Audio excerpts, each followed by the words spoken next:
Firstly, there's a horizontal curvilinear cut on the prone or tummy side of the rescue infant wedge, and this allows the infant's shoulders to fall nicely forward. This improves musculoskeletal alignment. Secondly, there's a curvilinear cut towards the back of the rescue wedge, and this allows the infant's neck to fall slightly flexed in a forward position, and again the shoulders are nicely in a forward position. And this, in appearance, is very similar to a mother's chest. Thirdly, the rescue infant wedge is fully reversible. This is the prone side of the wedge where the infant can lie on its tummy, and then if you flip the wedge over, basically the baby can do a back lying position or supine position. Here we have cut a scooped out cut, otherwise known as the nest.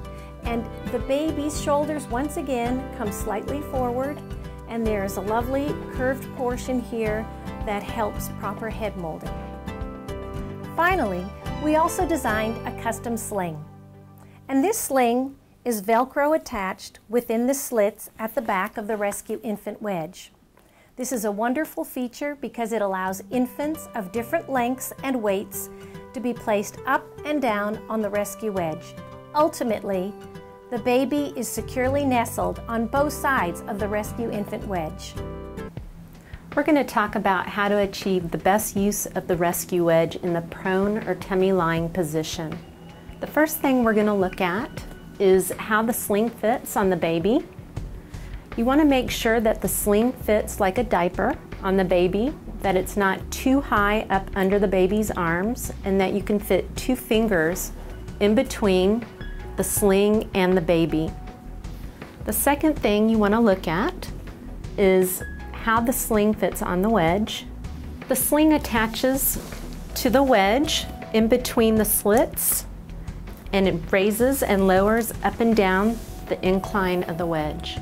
The baby's head should be 2 to 3 inches from the top of the edge of the wedge. The baby's shoulders are going to fall gently forward. Now we're going to switch to the supine or the back side of the wedge. This is the side that has the nest in it.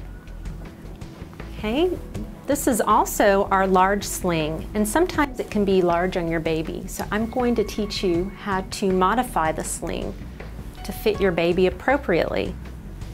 You're going to take the middle flap and fold it down just like a diaper. You're going to take the side flap, meet it in the middle, and the other side flap.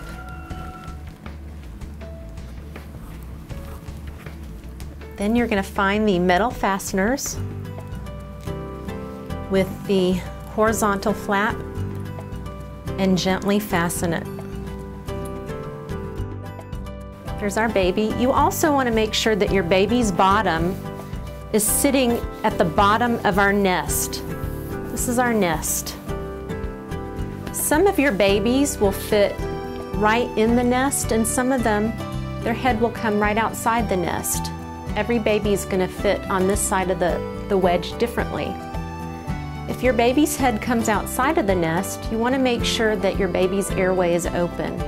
One way you can achieve that is by using a washcloth.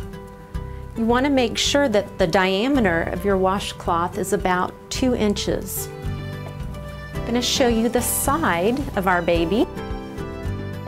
You're going to take your washcloth or neck roll and place it behind the baby between the neck and the shoulder blades so that they're in a neutral position.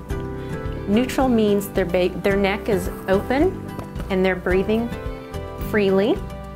Their neck is not flexed forward.